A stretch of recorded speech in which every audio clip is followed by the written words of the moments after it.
everyone, I'm Siri Vincent Pluff. And I'm Cassandra Snow. And you are listening to Chaos and Cunning, a DIY witchcraft podcast at the crossroads of magic and daily living.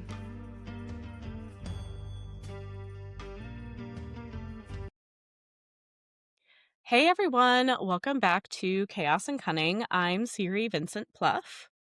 And I'm Cassandra Snow. We are excited to be back for episode 3. Yeah, absolutely. So today we are talking about another fundamental of our magical systems, and that is discernment. But before we get into that, we need to open up with the divination corner. Absolutely. As a reminder to you all listening, we do our divination corner a little bit differently. This isn't forecasting. This is us exploring different divinatory styles and tools in hopes to offer you prompts from the cards, whether you're looking for something sort of to jump off of for your writing, your journaling, conversation with other witches, or if you're just looking for something to think about, want something to chew on, that's sort of more explicitly stated than the other things we bring up in the podcast. Yeah, so I'll go first today. I'm actually using runes again today. And so everybody pause for the rune ASMR. Ooh. You're welcome, everybody, for that. All right, so I got Gifu. And this is a rune, for those who are listening and aren't able to see the podcast, this is a rune that is it's shaped like an X, with equal legs on all sides. That's important, because it's a rune about reciprocity. And so one of the things that I've been thinking about a lot lately has been energetic reciprocity. And not necessarily in terms of like relationships or anything, but just like not necessarily interpersonally, which is where I think a lot of people talk about reciprocity, but in terms of like the energy that I'm putting out toward my primary goals right now, like does that match the return? So like I'm working on a novel right now. Does the energy that I bring to the writing process and the seriousness with which I put aside time for the writing process of the novel kind of match my goals and ideas for this project, right? And so it's been helping me. I've been dealing with a little bit of burnout recently. And so thinking about things in terms of like, okay, where is my energy most important has been really helpful. Yeah. And that also helps to kind of just put things in perspective. And I think that that's one thing that this rune is really good at doing. So for those who aren't as familiar with runes, Gifu is traditionally translated as the gift. And gifting was a really important thing in Old Norse culture. We have a whole lot of information from Old Norse sources about how to gift properly, what to do in order to gift, when a gift is appropriate, what should happen to people who are miserly or are not giving freely of themselves when they are able to, that kind of thing. So it's a very important central cultural theme within heathen and Nordic practice, generally speaking. And I also think that it's a really important theme within leftist circles as well, which I know that both Cassandra and I identify as leftists. Hi, if you're familiar with our work elsewhere, you know that we Trojan horse like a lot of leftist theory and like queer theory and stuff into our anti-racist work. theory. Yeah. So like, you know, the fact that we're talking about this on episode 3 of the podcast obviously makes sense. So I think that reciprocity of energy is a very important thing to kind of bring to our movements. If you want to see changes happen, you need to bring the energy for that. But that also means that you have to work on preserving your energy as well when you don't have as much to give. And so I guess your kind of journal prompt around this rune, just gonna think about it really quickly now. Um, since I have been thinking more in terms of creativity, lately, I will say that whatever you are creating right now, whether you identify as a writer, or an artist or a creator in some way, or you're a person who is like, I'm just trying to figure out how to have a better way of like making sure I actually cook dinner, instead of just being bored all the time, right? We utilize our creativity in a lot of places. Think about, what are your priorities for creation, and where can you, um, you know, shift more of your energy, and where can you preserve more of your energy? There may be places where you're like, I don't give a shit. I have to be super creative at work right now.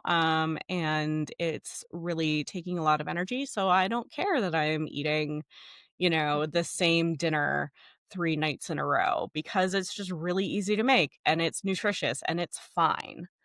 Um, maybe that's where you are restoring some of your energy in order to give more energy where you need to right now.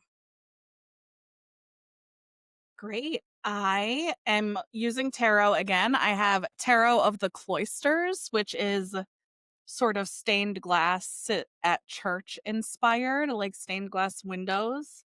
And I got the 10 of Pentacles, which I think is cool because I love that every time so far the cards or runes that we've pulled have really piggybacked on each other nicely. In Roman numerals, the 10 is X.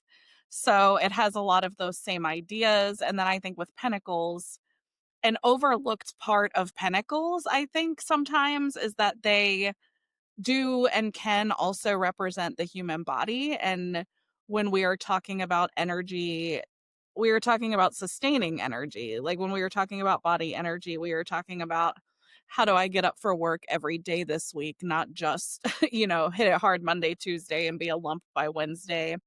And then, of course, when it comes to things like fighting capitalism, fighting all of these other things, I think absolutely we need to sort of go internal and go into our body to get that.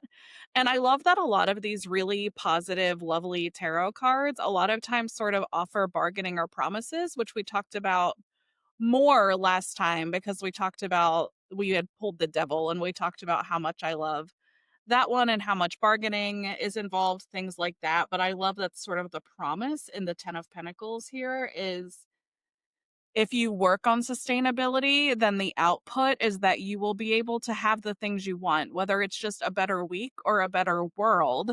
Working on the sustainability, putting the energy into building sustainable practices and sustainable habits and sustainable sources of giving, all of that stuff is going to open up the doors, open up the gateways, lead us to that better world that we want.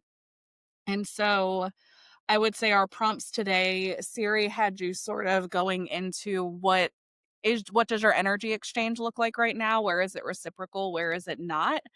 And I think in terms of a prompt from the 10 of Pentacles, I would add your other prompt to sort of follow that up once you do that work would be what do you want? What does the end goal need to be for you? And it can be vague. A lot of times, a lot of magic stuff is like, get really specific, but I don't always want specific stuff. I'm like an uber Pisces, watery, whatever. I want a world where more of us are happy, and that's what I'm working for every day. And so I think, you know, naming how you wanna feel is a good goal, naming any specific end result that you do want is a good goal, and so it sort of, again, ties the rune and the tarot card together, like, how can we create ongoing, sustainable, energetic reciprocity in order to get to those 10 of Pentacles end goals and feel really good and liberated and affirmed in our own bodies still, as well as our spirits. Yay. That's great. Thank you. I do my best. I will say that I do also just really appreciate how wild it is that whatever divination thing we're um using has really, like, the energy has really dovetailed so nicely. It has. We'll It's s been really cool. we'll see if that persists Yeah. throughout the rest of this, but Yeah. meh, we'll see.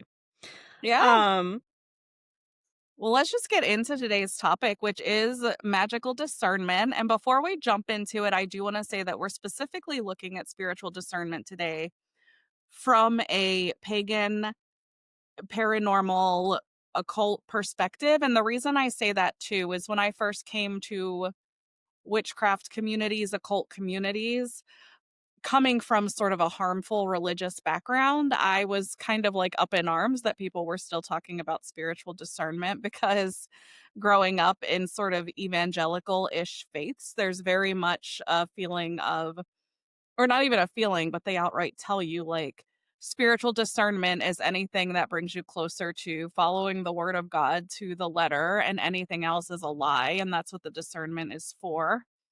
So, I kinda had my heckles up, and I kind of was wow. like, yeah, it's like spiritual discernment is knowing whether you're faced with a demon or an angel or a, well, in my personal witchcraft practice, I would call a beloved dead, but like a spirit who has passed on.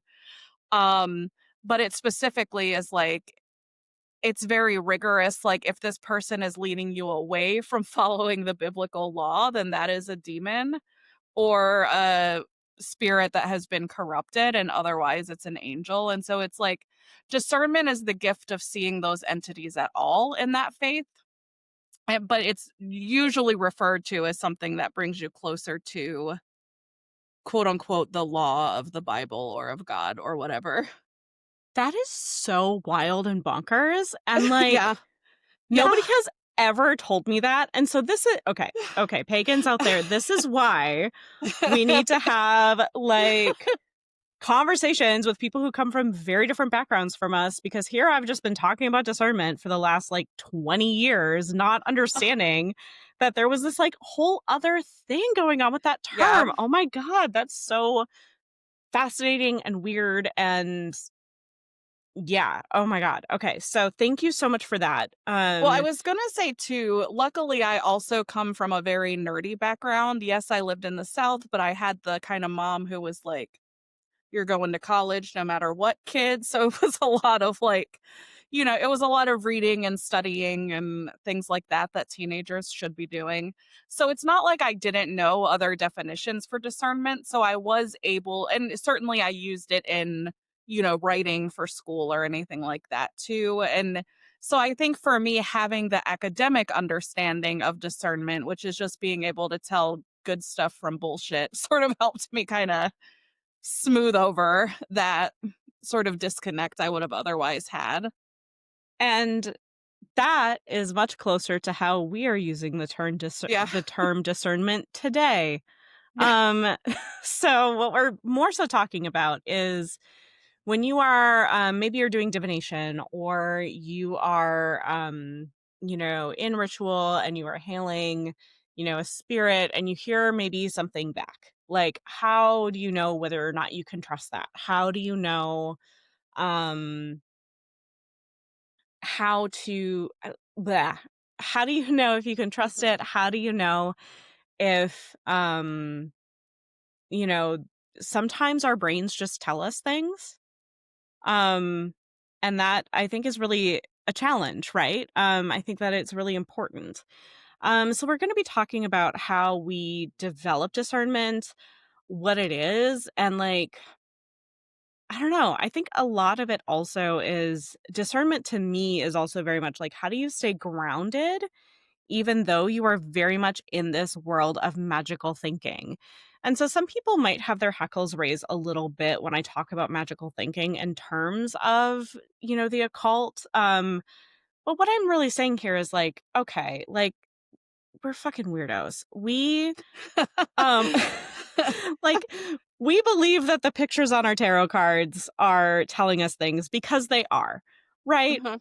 And that is not that is not normcore. Um, I was like, like, "What do you mean I'm weird, Siri? I'm not sitting here wearing a shirt that some guy walked up to the beach to me and said, 'Hey, I tie-dye shirts. Do you want one?'" It's free. I'm gonna get a grant for it. And I didn't say sure and just take a tie-dye t-shirt from a rando. I'm not weird. What are you talking about? Right? Like, yeah, we're not the weirdos, but that's No. actually literally, like, a line in one of the most iconic witchcraft movies of all Oh, time, The yeah. Craft, like, "We are We the are the weirdos, weirdos, mister." mister. So, like, yes, there are going to be times in your magical path where, it might be a little bit more difficult to trust your gut, or you might feel like you're getting so many messages thrown at you so often that it's like, "Okay, what of these are the most important? What do I trust?" Um, and yeah, so let's really, like, dive into it. That's, like, what it is, the baseline. That is what we are talking about. Well, and going super witchy or whatever you wanna call it too, I think one thing that we sort of when we talked about doing this as a subject, another thing we brought up was we both work with trickster spirits, and so we do occasionally get spirits. I'm gonna talk about Greg. I think he's gone. I'm worried this might come back and bite me, or Greg specifically might come back and bite me. But Greg is just gonna haunt the podcast. yeah. Which um, I hope just leads to more listeners, actually. right. Like, Greg, if you could help us out. um, so I don't know Greg's name. Greg is a mischievous spirit, could be my interpretation of what a demon is or what a fae is. All divination tells me literally just a spirit is all I've gotten. And I finally one night was doing a divination, trying to talk to the spirit specifically. And this spirit, to be clear, was doing things like I'd be sitting in the living room and in the dining room, which our living room is open to, apropos of nothing, a bunch of books would just fly off the shelves. Like it was really wild, like movie shit. And so obviously something wanted my attention. And I was like doing a divination, trying to get to know it. Like, and I know you and I are both chill. Like, I don't really care if spirits hang out at my apartment as long as they don't hurt anything. But this one clearly wanted. So a lot of times I like no divination, no discernment. I'm just like, whatever, buddy, you come and go. I have other stuff to worry about. Right, Um, yeah. and so but this particular one clearly wanted my attention. And when I got to the part in the divination where I was like asking their name in this like really throaty voice, I heard someone say, Greg. And I was like, who the hell is Greg? And I did a ludicrous amount of research in books on the internet, asking other occultists I knew, like, what could Greg be short for? And I got a few interesting answers, but none of them felt or seemed right. And it eventually dawned on me I think I was just like taking a walk and I was like, Greg's not their real name. They lied to me. Like, Right. Like, why would they tell you their real name, especially yeah. when names are, like, a pact? Yeah. So anyway, I'm telling you this long story about Greg to say that when you work with mischievous or trickster spirits, and when you work with any kind of bargaining spirits, sometimes bargaining spirits don't want to make a pact, they just want to make a bargain, which depending on the folklore or spiritual framework you're using means you may not get a real name out of them. And so discernment is also like, is this Greg or is this a spirit who told me their name is Greg to shut them up? um, or That to has shut me happened up. that has happened to me a ridiculous amount of Yeah. times, like, in my life, and I remember we were talking about it, like, at this point, because you were like, "Is this a spirit that's maybe, like, attached to you, Siri? Like, do you have any Yeah. significance with, like, the name Greg?" And I was like, "Huh, no, not really." Siri used Yeah. to live on what is now the second floor to my apartment, if you didn't know that. Yeah, So we've that's why I didn't just text all my friends, like, did you leave a Greg here? But knowing us, I might have left Greg there, that right. even if I I was like, didn't well, live there. yeah. Well, and I was like, well, but um so yeah, but I say that to say too that discernment is also just like knowing the difference between spirits, and that is going to take research, which we'll get into, I think, closer to the end of the show. Yeah. So, I think that some things that are really so, what are some important things to keep in mind in terms of like balancing our rational everyday lives with magical life. How do we balance logical thought and keeping like one foot on the ground while staying open to magic, spirits, and synchronicity? It's such a good question that we created together that I'm still just like, I don't know. But, uh, That's the podcast. We did it. what I would say too is that the way that like shitty alt-right white boys use the word rational and logical, I think we can all internalize it and take it in. And I think a lot of times what the world calls rational, and by the world, I just mean the loudest voices in a culture, not necessarily the majority of people in any way. But it like in terms of ration and logic and stuff, those are people who are trying to sort of write like emotion and things like that out of existence. And so and in those so I think when people hear us say rationality or logic, there is an impulse for a lot of people because of what we internalize from the overculture to go too far into logic. Like nothing is spiritual, nothing is this. I figured out a really good way of explaining rational Great.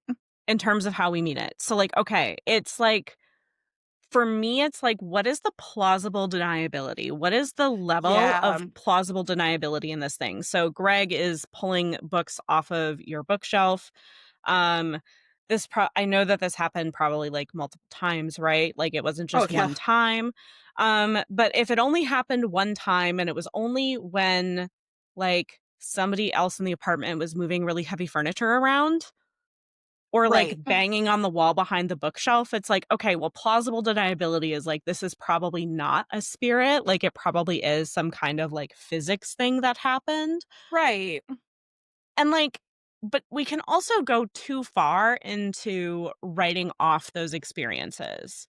Well, and I think that's what I was trying to get at too. So like the going too far version of the books flying off the shelves is like being very adamant that obviously my shelves just aren't steady on the floor and my floor is crooked. And even though I lived here for a year and a half and it had never happened before, it was always bound to give in to the law of physics because of the crooked shelf, which wasn't crooked.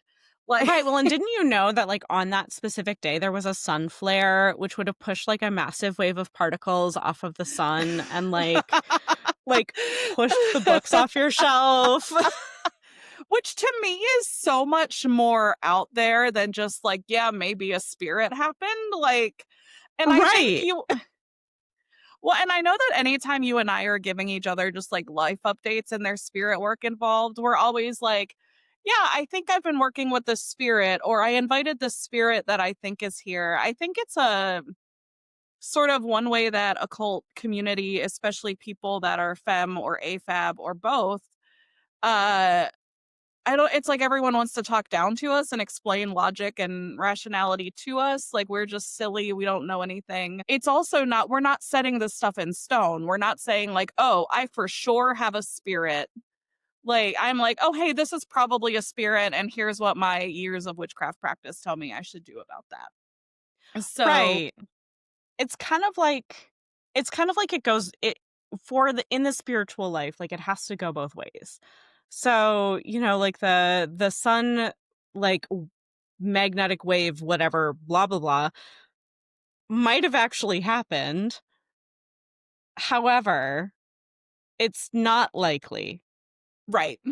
And so even though that is a more quote unquote scientific understanding for what was going on, like it's still to me like less likely than it was just like a spirit trying to get your attention.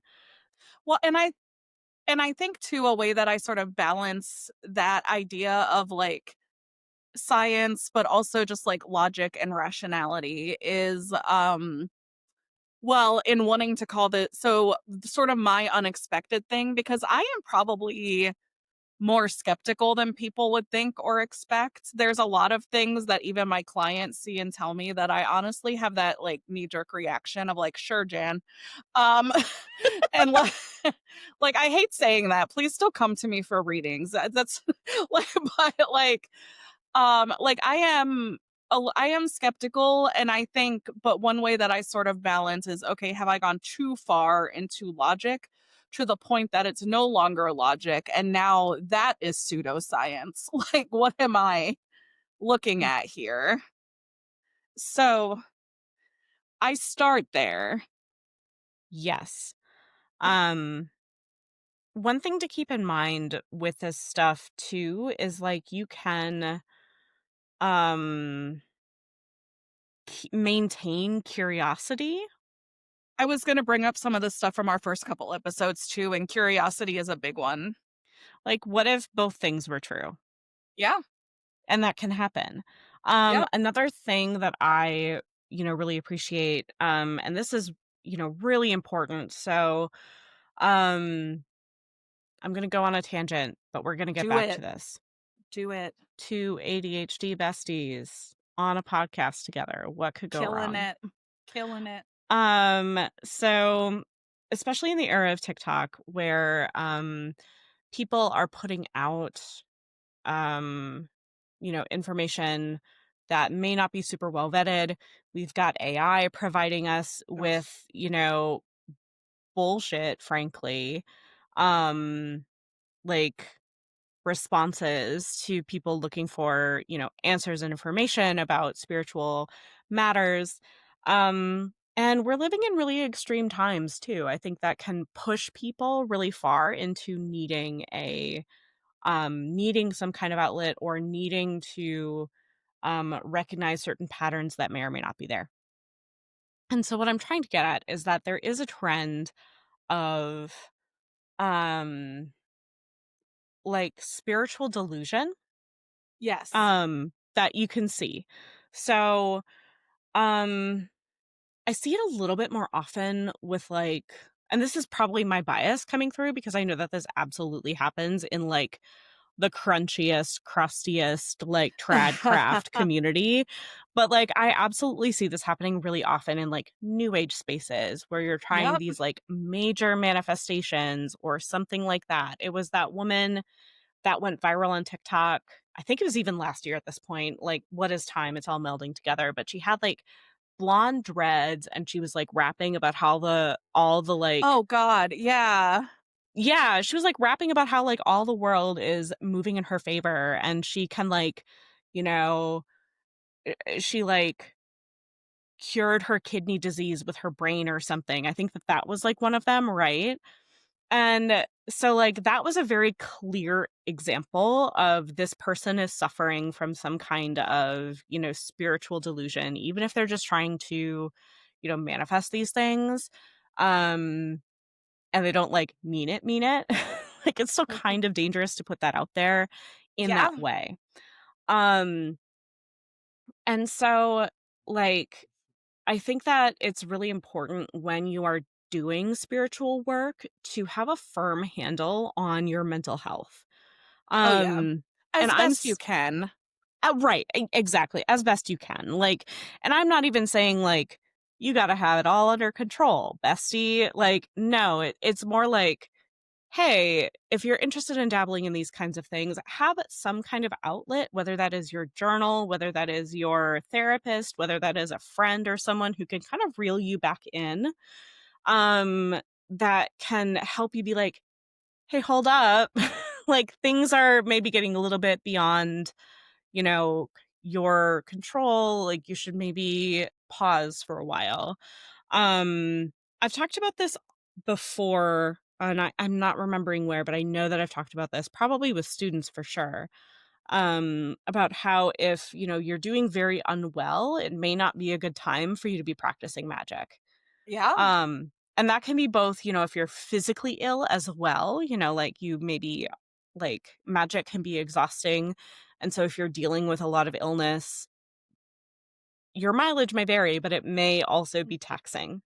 Mhm. Um, And so it's important to kind of keep a handle on what is my internal, I'm doing really well right now barometer, whether that's therapy, whether that is journaling. And I understand that there are people who have, serious and severe mental health, you know, issues that will make this difficult, right? But if messages are coming to you or you're feeling like you're interacting with spirits or something and you're in a good frame of mind, I personally, like when that is happening for me, I feel more capable of handling messages and relationships with the with the spirit world than when I am, say, like having a huge uptick in symptoms. Right. Um and it can even just be like, wow, my thoughts feel really racy today. Like maybe that is just coming from inside of me. Mhm.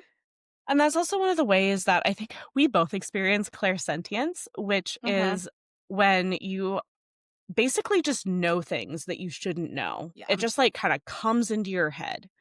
I had a wild Also, clairsent. it's got an overlap with, claircognizance as well. Clairsentience is sort of the empathetic thing of it. I think we said the wrong word last time, but, um, They're very closely connected, and there's go for I was it. just gonna say, to me, there's, like, a big overlap in both.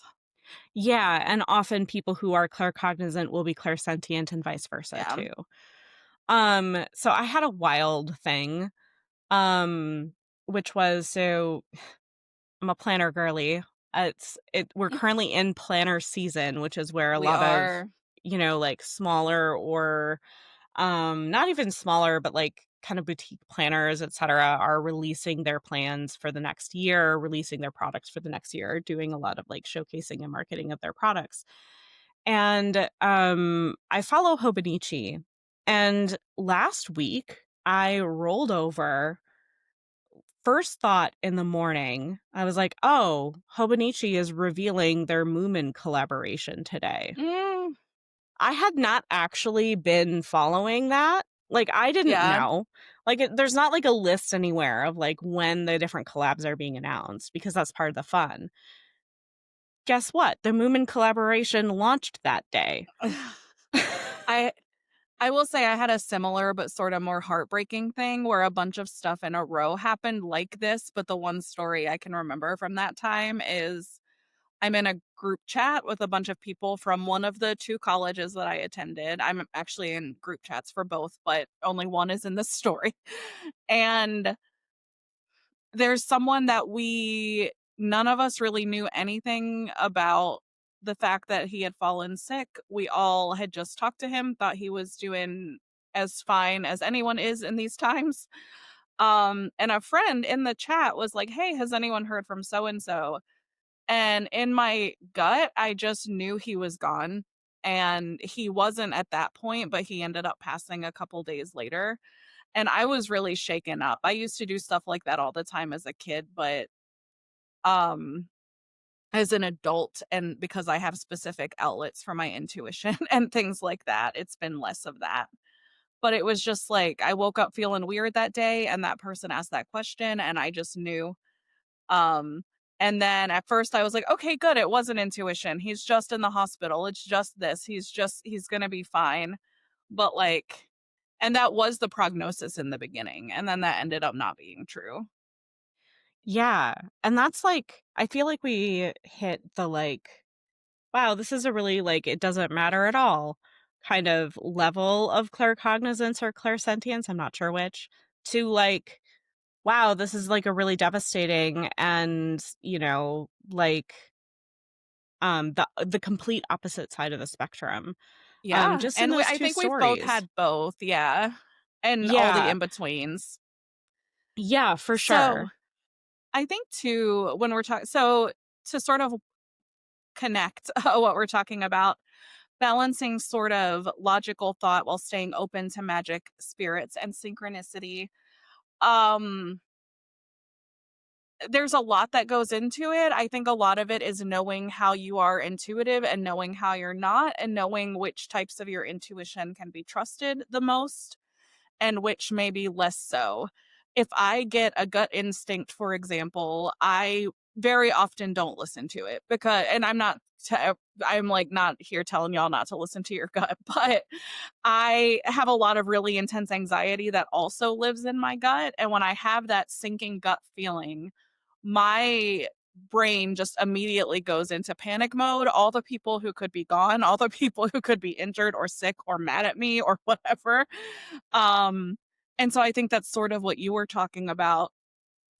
And I think for me, it's like, okay, when I can like actually name tangible sentences that were like maybe spoken to me as a form of clairsentience, or when I can feel someone's energy changing or something like that in or sorry, that was claircognizance, like feel someone's energy changing in clairsentience, like I know that that can be trusted more. I also have a really good relationship with my divinatory tools. And so a lot of times divination is a thing I will use. And I will say too, for me, I talked a lot about people going too far into logic because I've been in a lot of fights with a lot of shitty, supposedly occult bros. um, but I also think what I was trying to get at too in that is the other extreme is like thinking everything is spiritual, everything is an act, and knowing that, like most things, the truth is somewhere in the middle. The truth is that my bookshelves are probably inspirited and maybe the shelf could have been sturdy. You know what I mean? Like it. Totally. I think so one thing that I like to um do with myself, because I also deal with a lot of anxiety and a lot of Uh-huh. those like strong kind of like I get stuck in thought loops and stuff sometimes, and the only way to like get out of them is to distract myself or something like Yep. that. Um but with stuff that feels different, with stuff that feels like uh just like, oh, an unnatural knowing, I shouldn't have known that. um I have just now decided to start calling it the wait and see principle. Yes. It's like, well, okay, does this information actually change how I'm going to live my life or, go about my day? No. Okay, I'm going to wait and see if this is accurate. And this is also another way that you can begin to gauge your own psychic gifts over time. Um because you should just pay more attention, pay closer attention to those things that are coming to you, and wait and see what happens. Sometimes it happens, like I've had dreams where someone has said a very specific thing and then years later someone says that very specific thing to me, and it's almost like a little wink from the universe that's like, oh yeah, no, you were right about that. Like, it didn't Yeah. matter, so you didn't have to hang on to it, you didn't have to change anything about how you lived your life, but like this is a sign that like you aren't crazy, you Yeah. know? This is also, so it depends on how you want to sort of keep track of these things. I don't necessarily even recommend writing all of them down, because that might just be too time consuming, quite literally. I was Um, like, I have jobs to do. I right. Yeah. But, like, however you sort of want to keep track of something or like a ping of intuition or knowing, like, figure that out. Um, and Cassandra mentioned the divinatory tools. And I think this is where developing a set of divinatory tools that you can really trust is very important. So, say maybe like one of the things that you get as like a knowing or, like one of those things is like, oh, wow, like, do I need to do something with this information? Uh-huh. Do I need to do something a little bit differently? Then I might grab, either my tarot or my runes or, anything, and just like ask questions, and practice, or maybe I'll take out my pendulum, and start asking some yes or no questions to get a better feel for what was really going on in this instance. Um and honestly, like in terms of the wait and see method, the only unfortunately the only thing that I can tell you to do is to like it's the long game. You are developing psychic tools over your entire life. So don't expect like all of your, intuition or divination or discernments or whatever to come to pass within the next week. It's just kind of one of those things that you have to like really pay attention to for a long time. However, developing a relationship with something like tarot is something that you can do. You can You can, like, actively, grow and work to. yeah, you can like actively choose to develop your skills in this way. And there are also a bunch of books out there. This would not be us if we didn't talk about books. But there are books about psychic development and psychic discernment as well. I particularly really love Ivo Dominguez Jr.'s Keys to Perception. Yeah. I find that it's a very good and grounded resource for developing a whole lot of different psychic tools and discovering like what is your specialty per se. I have not read this. I feel so silly admitting this. I have not read Psychic Witch by Matt Oren. I've heard really good things. Yeah, I have. No, it's definitely good, and it has a lot about discernment in it, and Matt talks about a lot of the stuff that we've brought up in it, like, going into delusions or going too far into the rational, things like that. Um, a funny story about me reading it and how I sometimes have to actually claw back from the logic and not the occult piece is in reading that book, I had some resistance, and then I tried some of the, just like exercises and things like that, and they all worked really well, and so I was like, "Okay, all right, I don't know what my problem is." And I think for me, it also like, you and I are both big on even though we want all the information all the time, we have different tastes in writing styles, and Matt is a great writer, I'm in no way denying that, I actually think he's doing incredible work. Um, but I think sometimes if information is presented to me as fact, even when and Matt says, like, "Hey, none of this is facts, like, this is just my experience and whatever." But when it's written that way, I tend to sort of get my wall up, but I'm able to sort of come back from it in that when it is someone who's clearly so careful and open with what they're doing. Yeah, yeah. I guess we've kind So of I like do wreck it. right. Yeah, rec as in recommend, not rec as Yeah. in WRECK. That would be that would Whew, be a wild thing to mean in this context, but yes. exactly. Every once in a while, I'm like, wait a minute, I'm communicating via my voice and not via my like words on a keyboard. I have to Yeah. like clarify. Um, I will say another important thing about balance between logic and magic, is being firm in your own values and your own spiritual relationships and connections, and I think that that would really help a lot of people.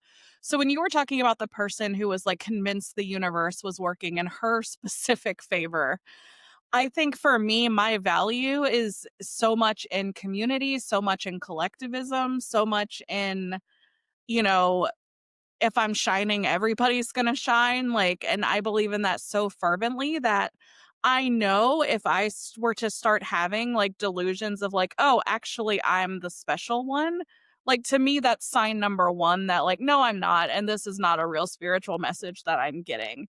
And to be clear, I've never had that, that's not a set of symptoms that I deal with, but um, I think it's also true in your values. I have something that's a little sensitive for me to talk about because I'm still learning to navigate life with it and life being treated and medicated for it and realizing so much about myself.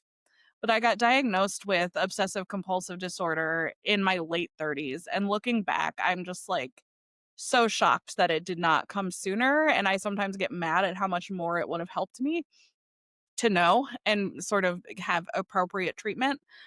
But, what I thought were just anxiety spirals turned out to be obsessive intrusive thought spirals. Um, and because I had a brilliant psychologist who asked me what I was having panic attacks about, and I told her, and she was like, "So that's actually OCD." And I was like, "What? No. That's what everyone means when they say anxiety, right?" Um, but I just had no idea because when people say they have anxiety, they don't say what it is. So I was just like, "Yeah, me too." Um, but anyway, all of this to say I know that for me, it is probably OCD and not a spiritual message because, again, I have values about flexibility in relationships and how it's okay to need a night to yourself or things like that. And so when I start getting the obsessive thought that like I actually cannot rest tonight because I have to do this spiritual work I said I was going to do and I like can't stop thinking about it, I know that that is not coming from my actual value, especially if I have not been lazy in my practice lately. And so I'm able to say like, "Oh, hey." So, and I think it hinges on what you were saying about knowing what your own mental health is, but I also think like the spirits and deities that you have relationships with are most likely not gonna ask you to do something so outside of your own value system that you would do a double take about it. Like, and if you are walking sort of the spiritual path that you know is best for you, those spiritual messages are not gonna come in and shake everything up for no reason. If they do, then some discernment is probably needed, or alternatively, like, if there's a clear end goal, maybe you were walking down the wrong path, but that's a whole other episode. The most the most likely thing is that this is not actually a helpful spirit or guardian talking to you, because it is trying to Absolutely. change you so much from who you are, and occult spirituality should be sort of life affirming and self affirming above almost anything else. Thank you so much for sharing that. I think that, like, whenever I talk Oh, about I mental forgot. health and occult stuff and how do we balance these things and, talking about mental health as being important for discernment and like, or understanding your mental health, et cetera, right? I think that one of the things that is really core to my beliefs around witchcraft, at least, is that like a lot of this is also for you to help get to know yourself better. Yeah. Like, this is also, like, a healing path, This is not just, like, "Alright, like, let's hex some bitches and, like, talk to some ghosts," right? Like, we're Right. also learning more about our mental health as we are going along, and I think that, I don't want to generalize super broadly, but I think that one thing that is important to keep in mind about most spirituality, occult or not, is that it is intended to be a support. Yeah. Um, and so if it's no longer a support, then you may need to reevaluate some things. Yeah. And that is also very true with, knowing when you may need to use discernment. Um, Absolutely. Discernment is also not just useful for like knowing things or exploring things or like talking to spirits. It can also be really useful for um knowing that your magic has worked, that the hex that you sent has been received, that Oh, yeah. the abundance that you have called into your life has in fact been called in. And when I was teaching the witchcraft immersion a few years ago, one of the things that I would talk to students about is, it's important to keep a record of your magic. So a grimoire, a book of shadows, whatever you want to call it, that is really important to keep so that you can kind of either replicate things that worked really well for you or, learn. It's just a really good way to learn.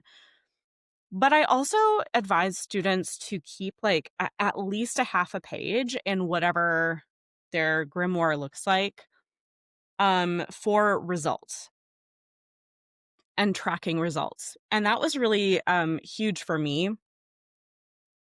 When I began doing that, I was like, "Oh wow, I can actually like trust a lot of this." And then I know that when I'm in circle and something doesn't feel right, um, I get a better sense of whether or not that's going to work.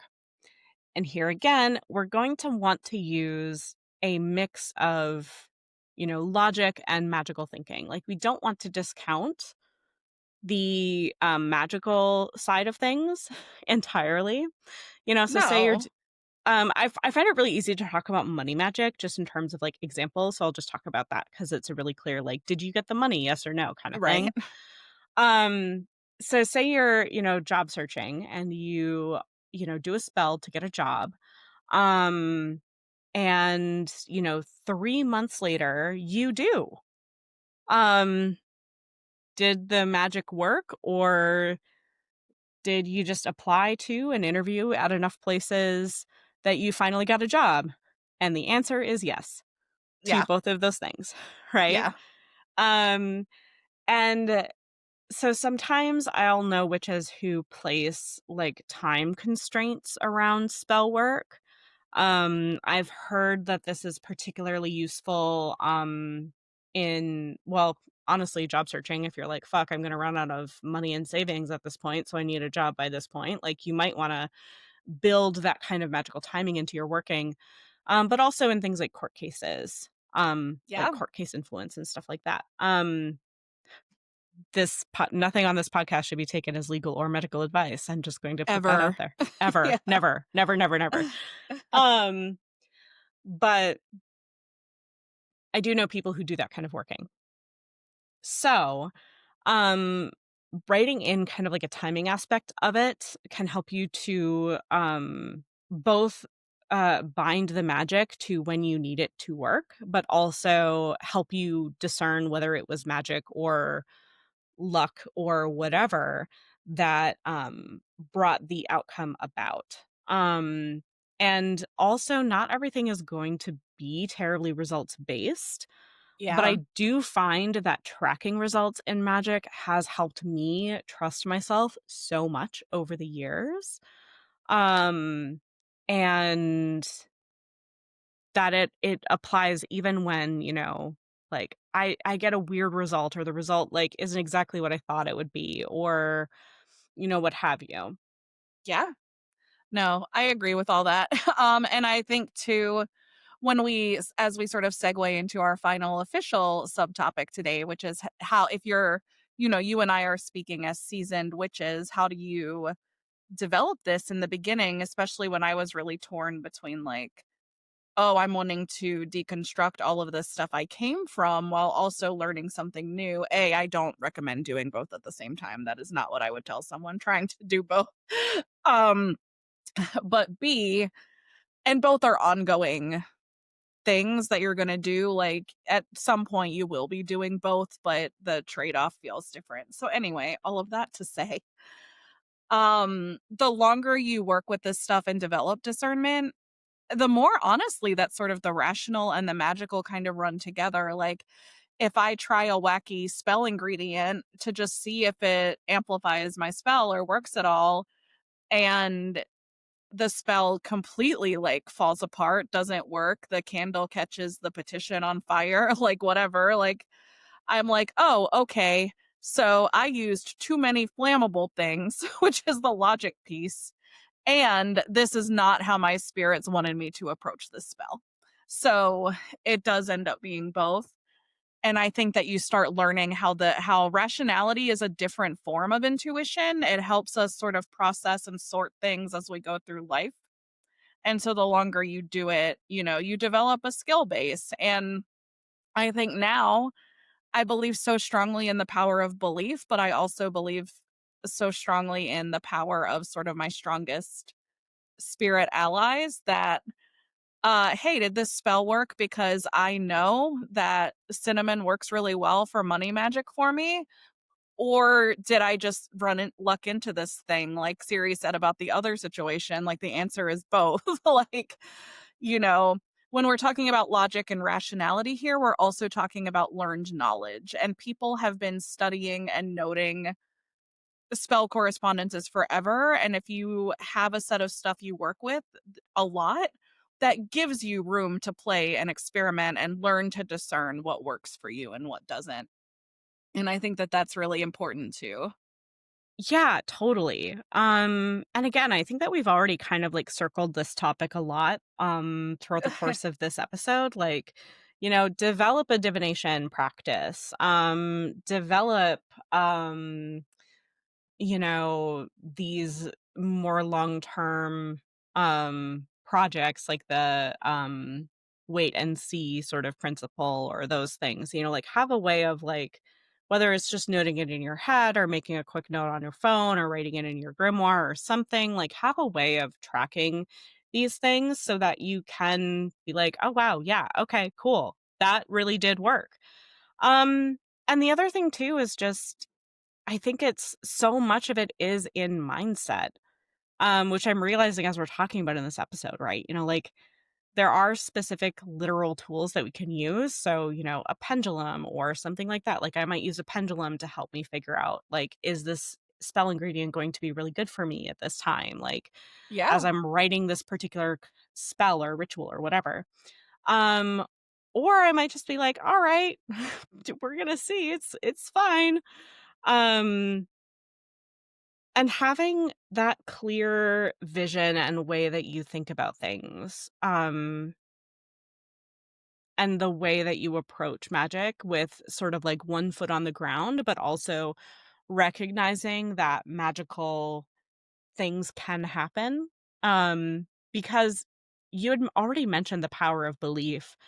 Belief is really important. And when you are just running through a spell without putting that like energy behind it, without putting the Yeah. belief behind it, like, it your results aren't gonna be super great. Sometimes you Yeah. stumble into a powerful spiritual ally that you didn't realize that you had, and sometimes, a lot of the time, like, it's just gonna be kind of a flop, and that's Yeah. frankly, that's okay, like, that's how we Yeah. learn. You also learn magic through trying things and failing, Just like anything else. which sucks, and, like, we're not in a fantasy novel, like, we're not, um this isn't the kind of magic where you can wave a wand and it immediately happens and it's so obvious and apparent the cause and effect. Yeah, Like, it just takes time. it does. And so I think some steps too, if you're wanting to develop discernment yourself, and if you're wanting, and even if you are more experienced and you're like, oh, hey, I've never actually worked on this. That's fine. No one is perfect. You've been working on other stuff, which is what you should have been working on. But now you're thinking about this. So it's great. um, but if you're looking to develop discernment, there's actually a really simple to explain, though it should take a decent chunk of time, like 30-ish minutes, meditation slash ritual that I do regularly, which is, getting, and so like 5 minutes of this are going to be getting into sort of your meditative headspace, like your deep breathing, closing your eyes, your visualizations, all of that. And then I encourage people to start thinking about where you feel your primary intuition. So if you are clairsentient, it might be like under your skin. If you are claircognizant, it might be like up higher on your stomach or something like that. Um, you might be a really logical person who still believes in witchcraft and the occult, in which case it probably is like your mind. So wherever it is for you, just picture sort of a glowing orb there. And then as that glowing orb is just sitting there doing its thing, picture other areas of your body or your aura that you think might have some spiritual know-how or power about them as well. So for example, I often work with orbs in like the palms of my hands or something like that because I believe strongly in those in general, and that as much stuff is intuitive, a lot of it is also about creating the world that we want and the life that we want as well. So our hands are really powerful in multiple ways there. Um, and literally just sort of sit with all of those quote unquote orbs of intuition, and then slowly start letting them start to almost like leak or spread out all over the rest of your body, the rest of your aura, until you really feel like good and gooey and glowy in the way that a lot of us in the occult like to feel after meditations and rituals and stuff. Like when you feel like you're jelly, you know, then you can maybe start coming out of it. And I think doing this multiple times a week over time, I think it really connects you to those intuition centers in your body and in your aura, and it makes it more clear if that's where messages are coming from or not. And so, and if that specific meditation doesn't resonate with you, that's fine. There's literally a million of them. You can find a bunch in psychic tarot. You can find a bunch in I assume there's some in keys to perception. It's been a Mhm. while since I read it. Okay. There's a bunch out there. So I think any sort of meditative check-ins where you're clearly just like clearing out everything else and just focusing on where you think or know your intuition sits. And even now, even though I've been doing this for 20 years, that is still something that I incorporate into my like monthly routine. It's like, okay, how can I make sure that I'm working on intuition and discernment at the same time? And so for me, that does mean like pulling apart my body psychically in a lot of ways and looking at how each section or part of it is feeling. And so that's one way that it just was really powerful for me when I started. That was so beautiful. Thank you for Thank you. sharing. Yeah. How would you, if you were teaching someone new to witchcraft, how would you tell them to develop discernment? Mm, honestly, really similarly. Yeah. Um, I actually kind of just want to leave listeners with that exercise All right. Great. Well, we'll because, segue into our chaos and cunning corner then. yeah. So, chaos and cunning. What chaos has been on the docket for us this week? Magically or not magic? I don't. Whatever, the thing. Um, and So I what cunning actually, have yeah. we had? Yeah. So I will say when we talked about doing this podcast, we also said that we wanted to play with chaos and cunning like in funny ways. So I have some actual like chaos magic things to say, but I will also say if you have been following any of my social media or for any length of time, you know that my neighborhood has a squirrel problem. And I was greeted with some chaos to kick the week off yesterday because I heard a bunch of thudding on my porch on the third floor to the extent that I thought my landlords had hired someone to come work on the house and just forgot to tell me. Which, for the record, I do not think they would do. They're actually amazing. But that was like the only thing I could think of because it was so loud. And I looked outside and there were squirrels having sex, Siri. And that was how I kicked off my week. That was my Monday morning wake up call. Um, Wow. so that was really the chaos magic saying, "Hey, I'm here whether you want me or not." God, that's Um, such a wild omen too. yeah, Like I was just like, "Excuse me?" Um, the fact that they were doing it so violently that you thought it was yeah, like knocking a or person. instruction. Yeah, That's like it was that nuts. is serious business that they were getting It down is. to.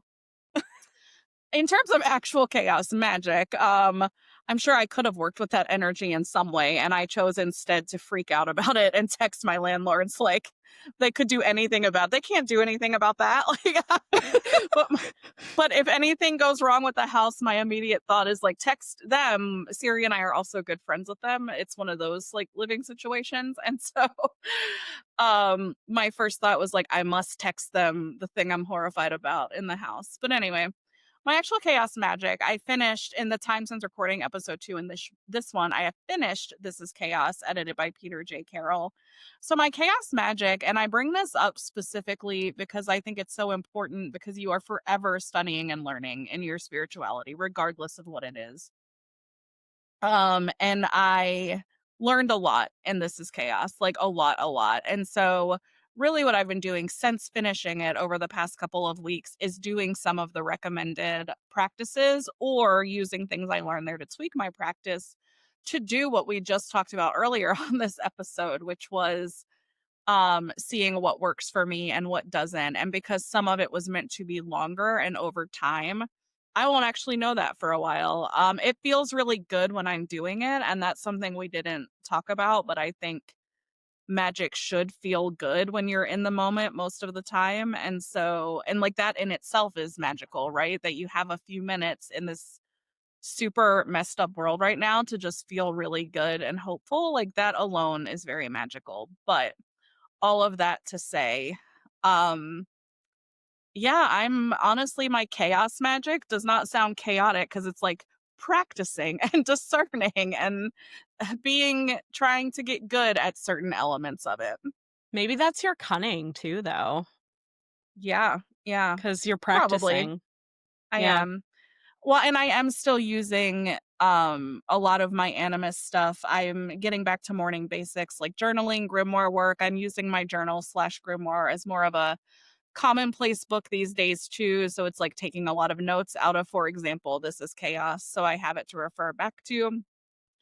And then I have a morning routine with like magical sprays and oils too that I've been trying to get back to. I took a break from life to go to my sister's wedding, which was incredible. So, but in the that was just a week ago. So this week leading up to recording has just been a lot of like, okay, my cunning work is getting back into the practices that I know work for me. Lovely. Yeah. Um,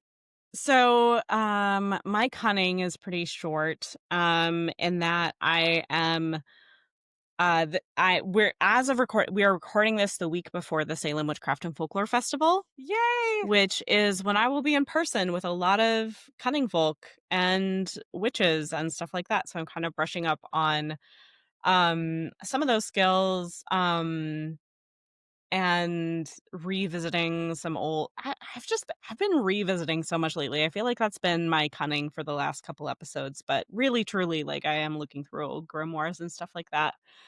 Um and I've been I've been like neck deep in research on the interlocking white supremacy and heathenry stuff in Yeah. prep for my talk. Um So that is very much cunning. Um, Yeah.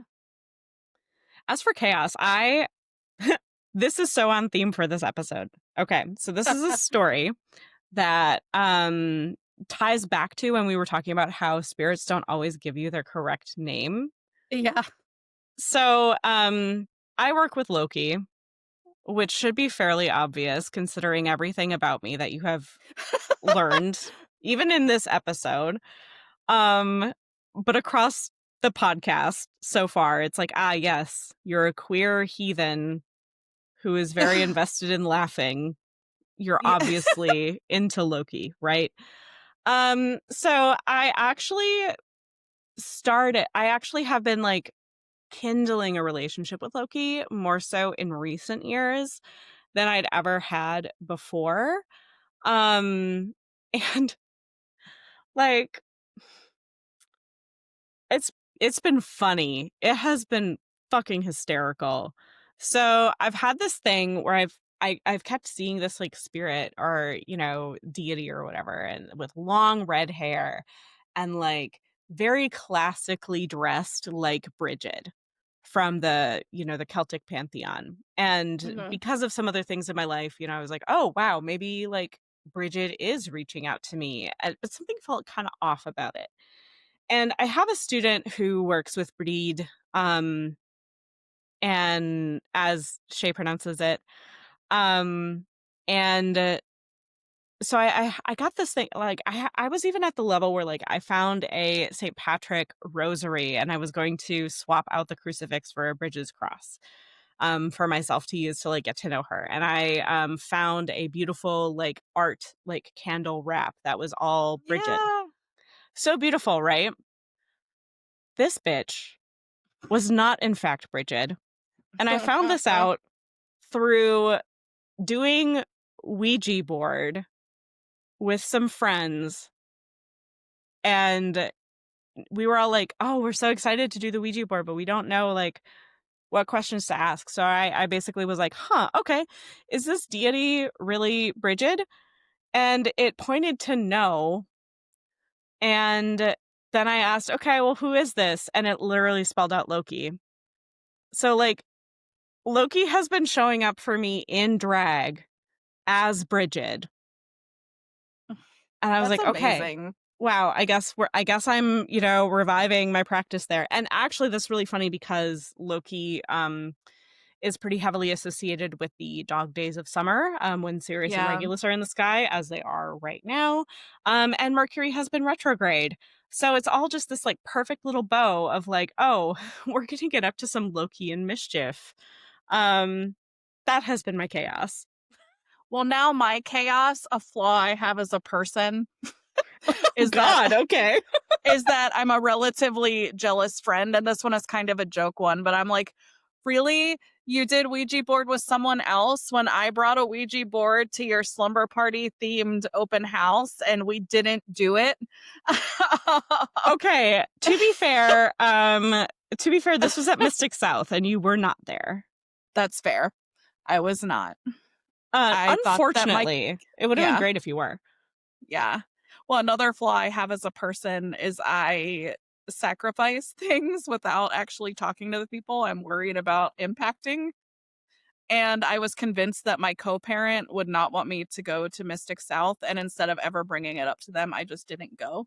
And then I had FOMO, and then I was, like, telling them about it, and they were like, "You thought I couldn't handle the baby for 3 days?" And I was like, "No, no, I thought I'd be letting you down if I took 3 days." And they were like, "Don't do that again." Like, I love your person so much, I do too. because that is also my response, but I am Yeah, not the person who takes care of the baby, yeah. so I can't really tell you that, you Well, and, know? like, I don't know what they have going on, but that's also something that a conversation would have fixed. Right, and So, also, like, for a conference, you buy tickets so far in advance that, I like, know, I know. they It could have was just goofy. it's whatever. Yeah, You did that one I time. did. I did, and now I'm looking at next year with fresh eyes about what my options are.